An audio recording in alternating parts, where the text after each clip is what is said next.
Alright, everyone. So, as the title suggests, we're playing Metroid Prime Hunters, the next entry in the Metroid series, chronologically, supposedly. This is a bit of a weird one, because obviously this is a DS game, so it's not going to look fantastic. However, using the power of modern technology, we can make the game look better than it did when it first came out. And that is what we are doing. Now, the game is a bit loud. So, I'm going to turn down the game a bit because it is oh so loud. About halfway down. There we go. That's a little better, right? It still feels kind of loud. I'm going to be fully honest with you guys.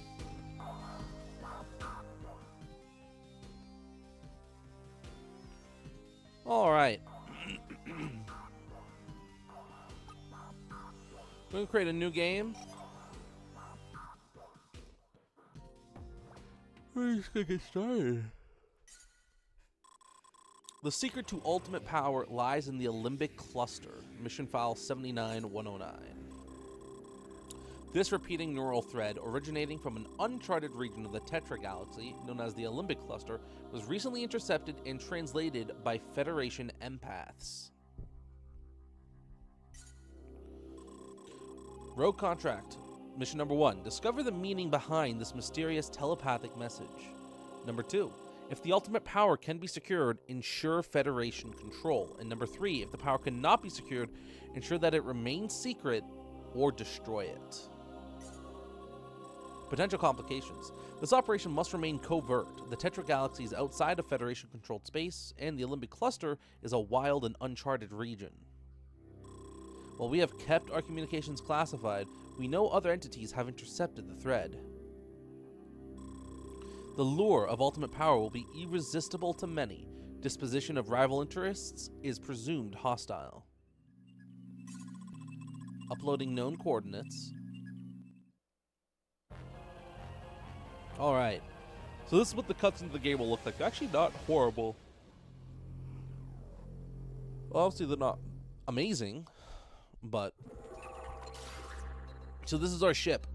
This is where we enter levels and worlds. So this is actually pretty cool. This is something that would later be featured in... I don't remember when Prime 3 released, actually. Maybe this is already in Prime 3. But you can actually go to different planets, depending on where you are.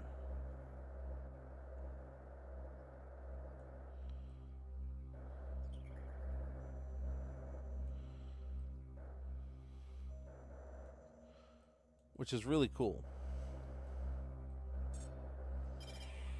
So we're going to go to the Celestial Archives, where the supposed message originated from.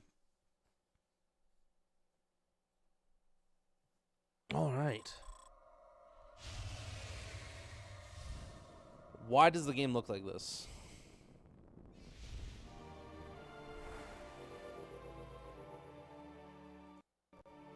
There you go. That looks a little nicer, doesn't it now? Welcome to Metroid Prime Hunters. So as you can see, we got pretty a left and right mouse button both do the same thing right now. That's not good. So yeah, we got mouse and keyboard control, because this is an emulator, which is really convenient.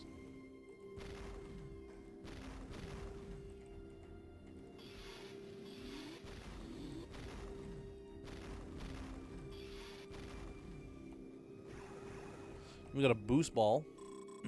So I want us to activate the scan visor. Let's get out of morph ball form, shall we? And do that. The teleportation device is not receiving power. This is another teleportation device. Yep. What is this? Analysis indicates the force field is impervious to most weapons. A heavy-duty weapon may damage its guard node. All right.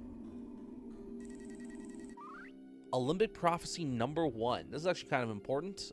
It is written that the Alembic power shall materialize when 6 frequencies shimmer in the divine spectral sequence. So that is something known and you need for the true ending of the game. Technically, it's not the true ending, it's the only ending. The other ending is everyone dies. Spoilers. The weak energy shield surrounds the door to keep out Roman creatures. Any weapon will open this door. Cool. So this is what the game looks like. It's actually not horrible. It's not amazing, right? You can definitely tell it's a DS because of the way the geometry looks when you move.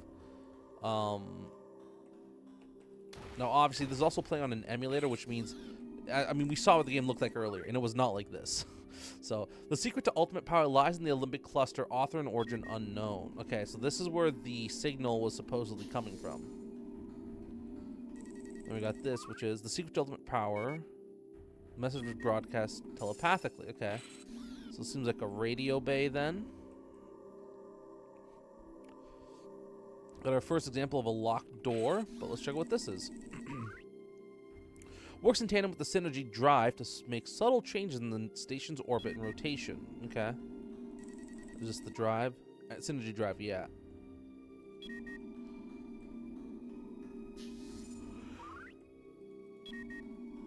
Okay, that's some world building.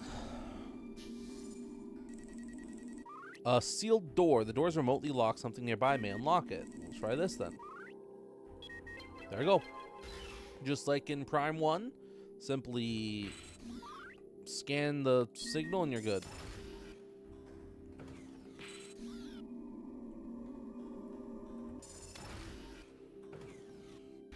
And we got our first bit of combat. Now, originally this game is played by dragging your stylus across the DS bottom screen. A levitating spherical sentry droid equipped with 360-degree sensors and a low-level teleportation device. The basic silver model fires an energy blast, whereas the advanced green model features a heavy-duty gun powered by a nanoscale nuclear reactor. That's cool. So we're playing on mouse and keyboard, so this game's not going to be super difficult. The game's difficulty is kind of based, I think, around the fact that you can't really get a ton of fine control out of the game. Now, one thing I do find weird is that for the original control scheme, jump, so they only have so many buttons to work with on the original DS. You have your D-pad, right? You have the touch screen, which can do any number of things. Then you have your 4 buttons on the right side, and then your left and right trigger. So in this game, the left and right trigger is to shoot, I believe. So you can actually play left-handed or right-handed mode in this game if you wanted to, if I'm correct. And basically, the jump button, because they only have one button to use for the gun while using a touchpad to aim, which is your left trigger, right? So you press the left trigger while I'm walking around to shoot and stuff, and then your touchpad to aim your weapon. They basically had to map the rest of your buttons that you can use in-game. So transforming to Morph Ball, I think... Actually, no. Morph Ball's on the screen. Alpha waves emanate from this architectural structure that appears designed to calm the senses and create an environmental ideal for meditation. So I was going to say, actually, there's actually a Morph Ball button on the screen, it looks like. So you could probably tap that to go into Morph Ball mode, and then you also have a weapon change in the top right, which you don't have. And you can also access your missiles if you wanted to, with the button on the next to the circular reticle that we have on our screen. So I'll show that later. Holographic directory of the Tetra Galaxy. Cool. A Petrosil. Harmless from a distance, this airborne creature secretes a corrosive toxin that can burn through all but the toughest materials on contact. Cool.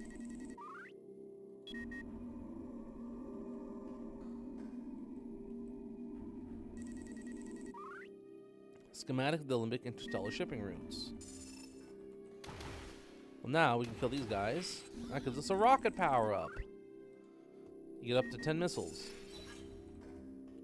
So we can access our rockets. So as you can see on the screen, on the bottom screen, technically the screen on the right, you would access your missiles by just pressing that button normally.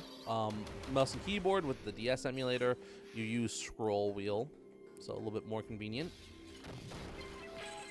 Guess I should have scanned that door, but all right. Sure, we'll get another chance. So yeah, so you have your weapon swap, which is top right, morph ball bottom right, and then missile selection center of the screen, along with what looks like another weapon selector type we don't have access to yet.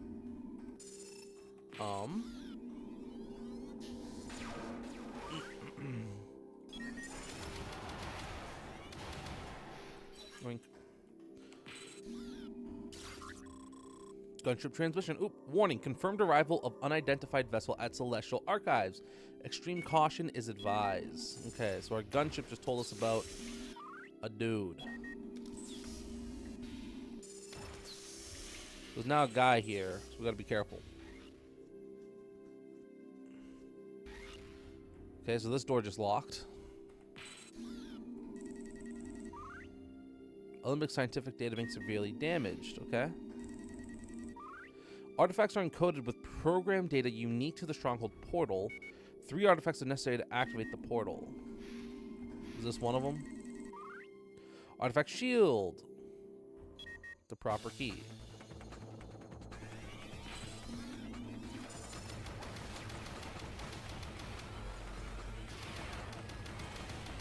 Tons of boys.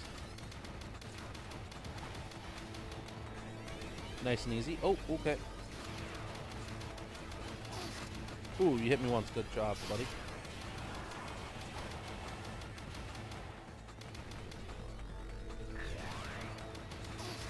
Ooh, okay. The balls come out of nowhere. So as you can see, normally when you're playing this game, you can't jump at the same time as you're aiming. So, however, in our case, we can. We can do whatever we feel like because we're playing with mouse and keyboard.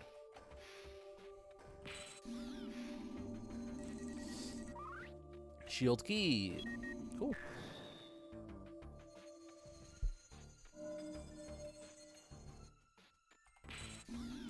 And this is a cartograph artifact. Is encoded with spatial coordinates of a hidden chamber. So we got an alembic artifact now. Don't know what that's for, but cool.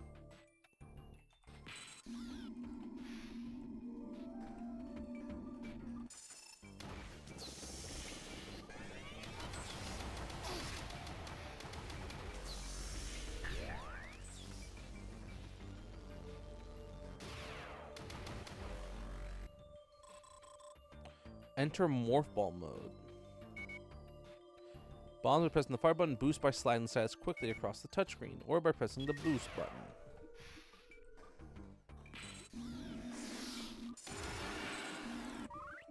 A lesser Ithrak.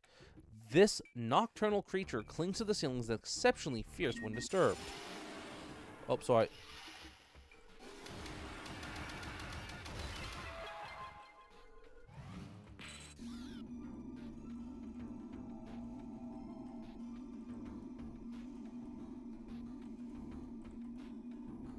Yeah, so the original 1.0 version of this game, 1.0 version of the original, we got an entry tank, nice, cool.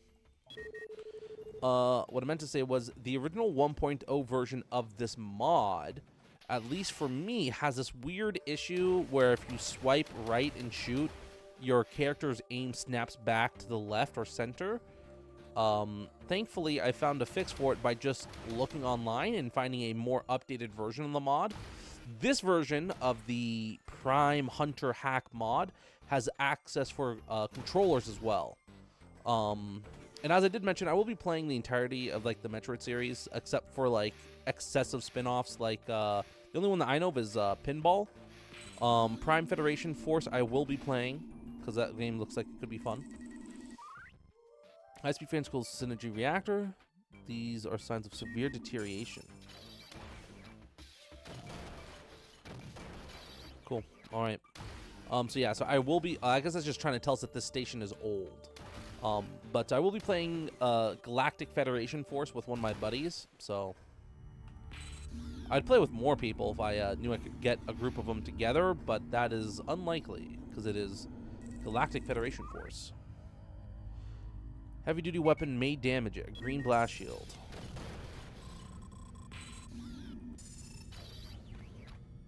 So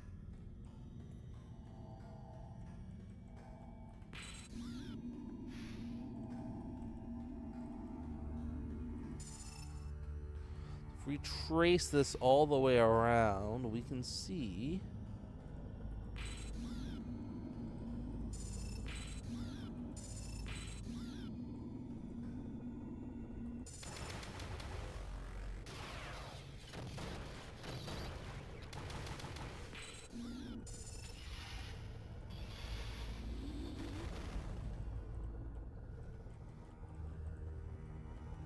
Because something tells me there's going to be like a hole in the wall I can break, unless there's a hole right here I can break.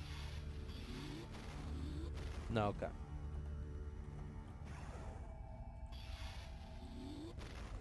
I didn't think so.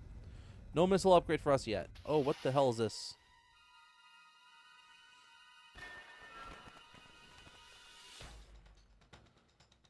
On the chase. Samus Metroid. What? Samus Aran.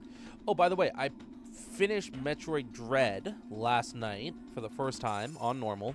I did not get my 4-hour completion time, unfortunately. I was kind of hoping maybe I could. I got 6 hours. I was really far off. But that final suit upgrade is really fucking cool. I really like that. Here we go. So yeah, I will say that the Dread suit, I think is what it's called, or better yet, I feel like it's actually called the Metroid suit, because spoilers, that's kind of what it pertains to. Is really cool. It's a shame you only get it for 3 minutes. Now obviously I'm a long ways from being able to play Dread for stream. So I will be playing it though eventually once I get to that game in the series. Okay. Yeah. I will be playing, what's it called? We will be playing it on hard, but by the time we do play the game on hard, I will have already gotten all the special endings or whatever for it, so yeah. So I'm going to go back, I'm going to play through, get the under 4 hours hard completion. That way we can, when we play through the game on stream, I can 100% the game and still show off the cool artwork you get for completing the game in under like different times and stuff, right?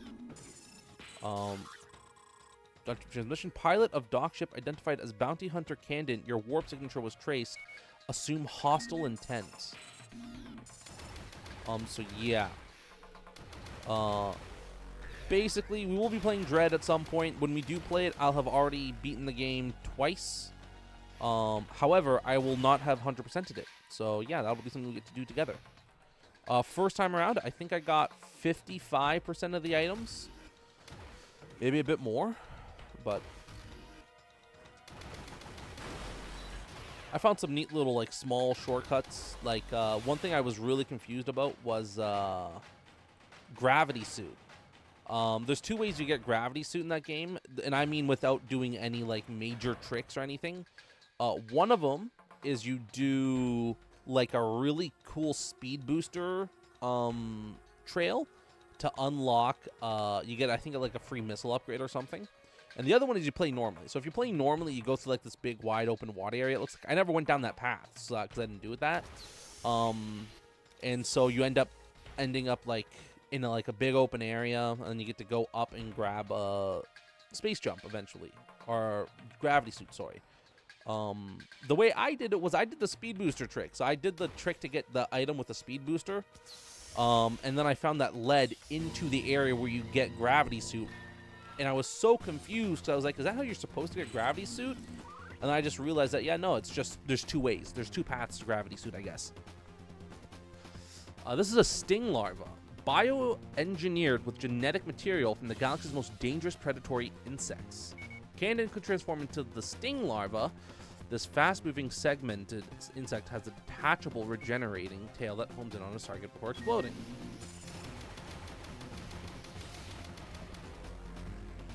This is Candent?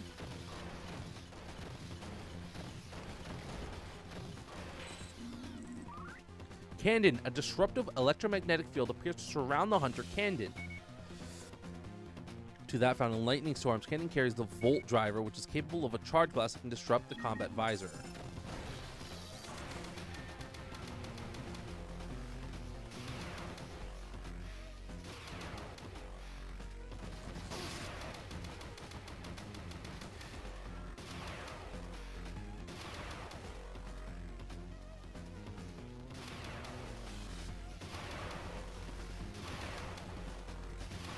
God, I'm wrecking this guy. I also have plans. We're going to be playing Abyssus. I will be playing Abyssus today. I don't know. We can get headshots. That's cool. So, ow. Ooh, fuck. I don't know if I'll be playing this with, on stream. Maybe I will. I'll ask my buddy, Dylan, if he wants to play on stream. But we're going to be playing Abyssus later. I might just do... it depends. I'll either stream it or I'll record it. I'll ask him what he wants to do with that. So, recording is easier for me, especially when I'm playing with friends, because that way I don't have to worry about them saying, like, something stupid and giving away, like, heavily personal information. They're also just a little bit controversial sometimes. Letting them go raw live on stream is not the safest thing, in my opinion. It's like Ethan Klein, you know? Him as like a recorded video dude is pretty fun to listen to, but him live on stream, he can say some pretty crazy stuff sometimes. And it's like, damn, man. Not a bad person, though. I mean, like, let's be honest. What is this? Another artifact? Another artifact. Nice. Yeah. Oh. I always feel a little bad for people like that, you know? People who just don't do nearly as well in, like, the public eye as they do just, like, behind a monitor.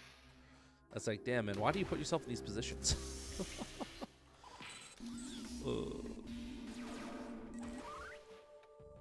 Olympic turrets. Yeah, so as you can see, most of the enemies in this game are pretty easy to kill, and that is because you're playing on a Nintendo DS, and if they were hard to kill, it wouldn't quite be all that fair. So they definitely make the game a little baby easy, so I'm not really worried about the difficulty, that's for certain. This should activate our teleporter back to the ship. Yep. Teleportation device online, step into the portal to warp to another location, so that should bring us back to our gunship where we would be able to save if we wanted to. High voltage weapon may damage its guard node. Okay, so heavy duty. Okay, I know, relax. That's a boost. Okay, so just we're coming back around.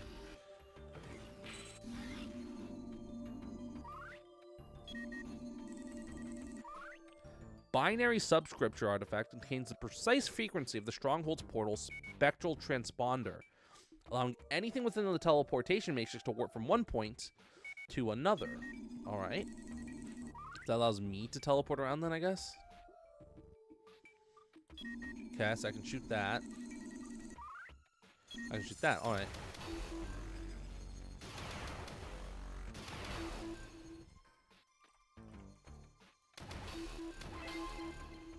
Okay, shoot all 4 things.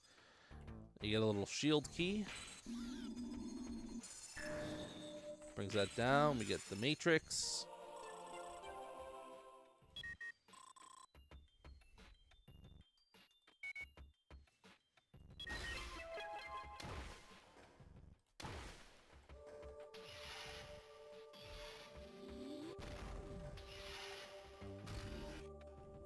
Oh, is this the portal? So we got a teleporter. Allows us to get into an area that we can't normally get into.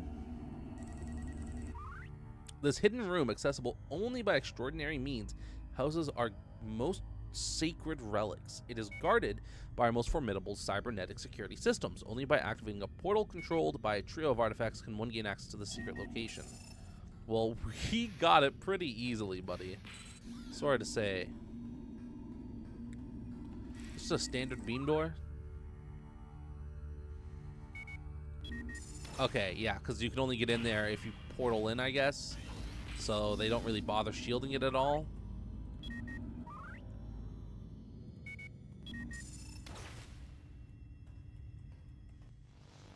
Alright, we get the crunchy cutscene. This would look great on like an 8-bit screen. If you're watching this on your phone, this probably looks amazing.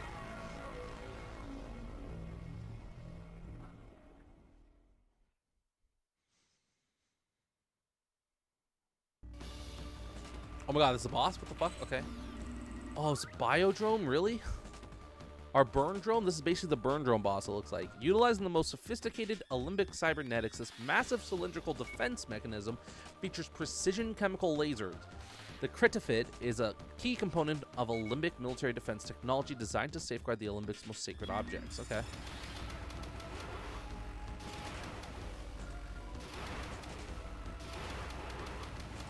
Well, he has yet to hit me once yet, so I don't think these lasers are actually all that good. Oh, missiles. No?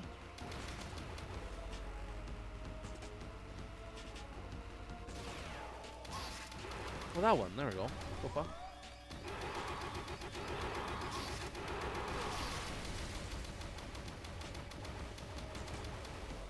Well, health, please. Thank you.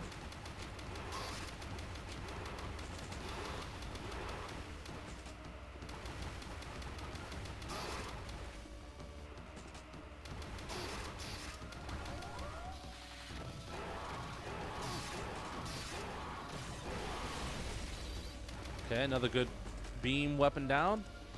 Some more missiles, please.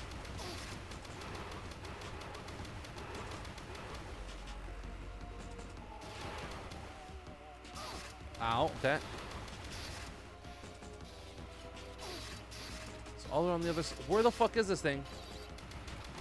God, you spin so slowly, boy.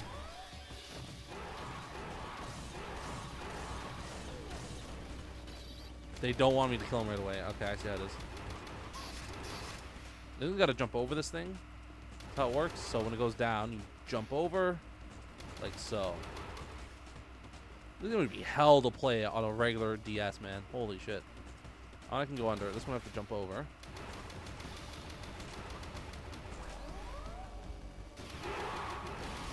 There we go. This thing is dead.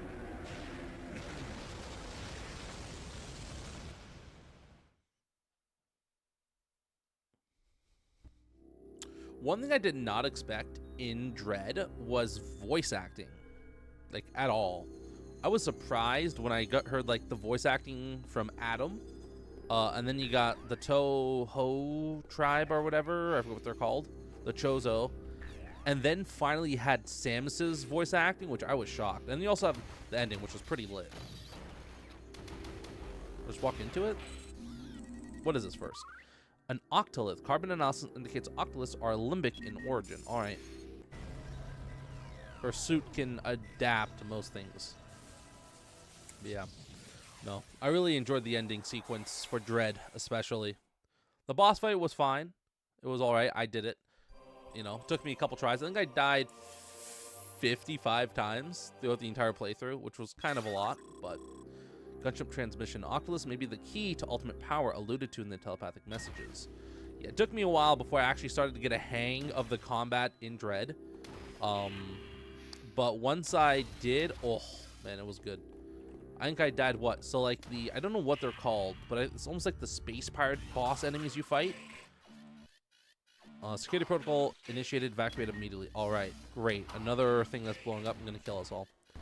Basically, you know those guys in the game, if you play Dread, you would know them. Basically, they shoot like 3 beams, shoot a charge beam sometimes, and then they do like 2 melee attacks, one of which will...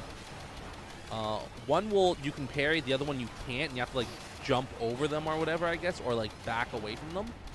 Those guys there. Once I think the double fight took me 2 tries to beat. I think the first try I died, unfortunately. I was a little upset with myself. But the second fight, I was like really like impressed with myself. Because the second time around, I did really good. So, I went the wrong way.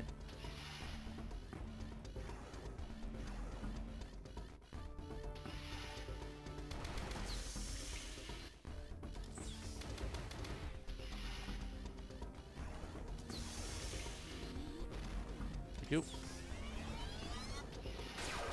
Okay, relax, boys. Come on. But yeah. That double pirate fight I think was a lot of fun. Like trying to like, you know, get them on separate sides of the map so you could better like manage your charge shots against them. Trade was a fun fight. Unfortunately, I did not get to do any cool Shine Spark attacks against the Lava Boy.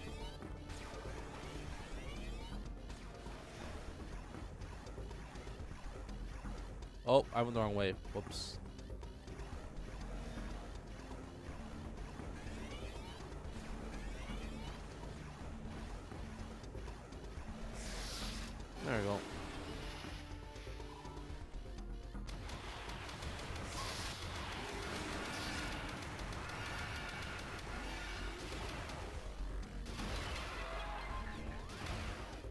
Cool.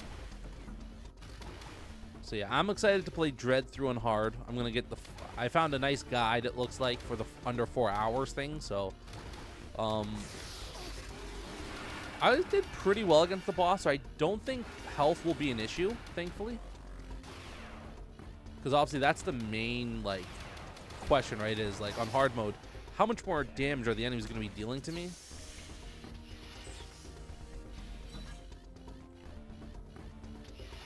And then will I be able to deal with that? So, well, if I will. Lots of enemies. Okay.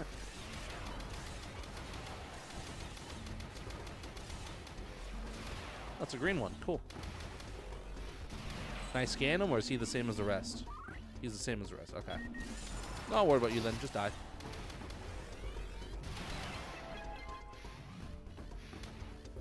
Out the door, shall we?